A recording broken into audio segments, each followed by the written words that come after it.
ошол финансовый центрде мүмкүн даже мы можем взять Кытайдын, бизде ошондой ой бар азыр.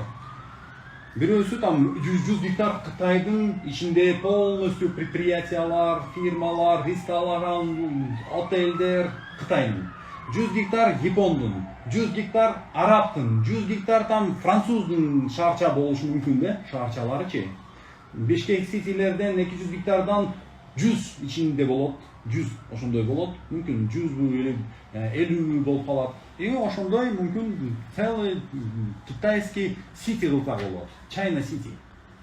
我们这个考虑呢，就是这个城市呢，可以划分几个区，法国区、德国区、日本区，但是这里面一定有中国区。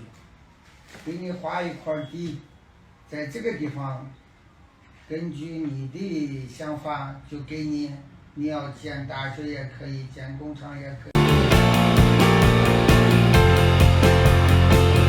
Мы не собираемся отдавать ни одного грамма, ни одного сантиметра земли иностранцам.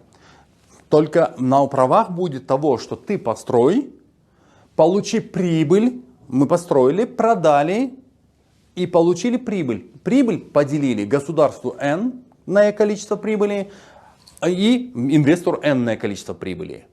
Поэтому тут только об этом. Право вдавать землю кому-то нет ни у меня, ни у руководства страны. Эта земля принадлежит нашему народу. Соответственно, имейте в виду, что здесь весь разговор просто вырезали контекст, тот, который выгоден некоторым людям.